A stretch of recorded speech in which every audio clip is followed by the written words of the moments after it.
All right, so this is our usual screen when we boot up our mixer at Marshall. And the mute may or may not be engaged and that's really inconsequential at best. So we're gonna go layer by layer. Layer A is where all of the fun stuff happens. This is the vocal group. This would be the blue mic, yellow mic, and the lead mic tied into a group. And if you don't fade this up, no matter who sings or what sings, well, we have to fade up the layer B, and then we have to fade this layer up so that the vocals go into the main. Second one is the band. That's everything else. The acoustic guitars, acoustic, bass, electric, keys, pads, violin. Everything is tied into this group. Announce. This would be the red and orange mic, and this is a DCA. So basically, there's no more processing other than the usual channel processing. And then notice once I hit the select, it'll show those two channels, and that's only for the DCAs. As this is a group, so you will see none of that happens. So you have to keep in mind which is a DCA and which is not. Make sure you fade that up as well. And drums as well, this is also a DCA. These four you can ignore for the most part, because last year we used to do like split mix and in-house mix under one mixer. We're not doing that anymore, so you can ignore this. This is Pro Presenter for the stream. Make sure to fade it up. You don't have to mute it necessarily. This is for the in-house.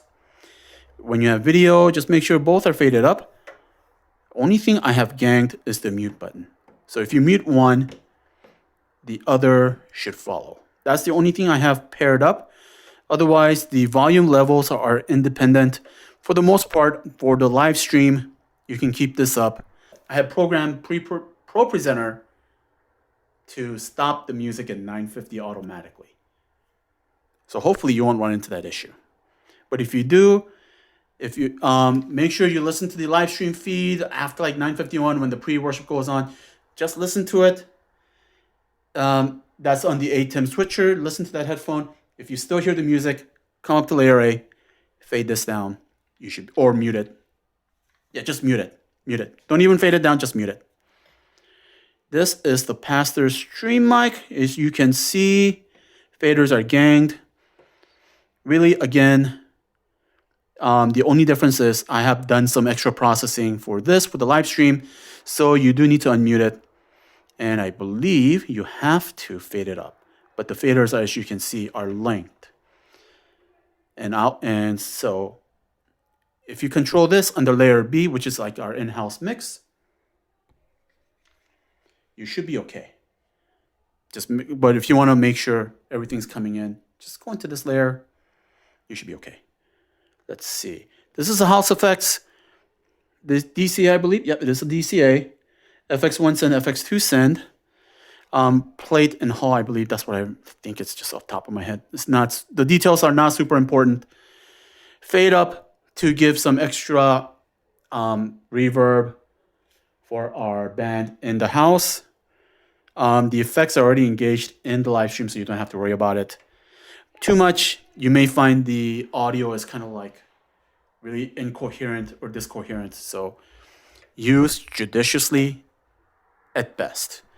You put in about this much, it might get a little bit more. If you have more people in the house, you can probably push it up to like maybe 20 of that, but really the gym is pretty reverberant to begin with.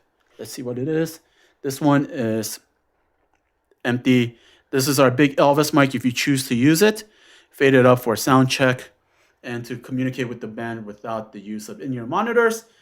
Make sure to turn off the microphone and fade this down. If you fade this down and you turn on the mic, you can still talk to the band without it going into the main house channel. 3.5 millimeter, let me see here, it's the local ST3, this little hole right here. Let's see if I can capture that again. A 3.5 millimeter, if you need to play something, say off of a MP3 player. Let me get this out of the way so you can see it. It's right above the USB, right here. Right here, you plug in the 3.5 millimeter to 3.5 millimeter or whatever whatever the phone or the device needs. You should be able to play music off of that device. The Pro channel here runs off of USB 1 and 2. So basically any music that comes from ProPresenter, from Mac Studios, USB 1 and 2. And I think let's keep it that way so that any media, that music that we play is only coming from ProPresenter and nothing else. If somebody brings in a music file loaded into ProPresenter and ask our ProPresenter gurus, whoever is serving at ProPresenter position on that Sunday, to make sure we have that audio up and running, video, audio, etc. That's layer A.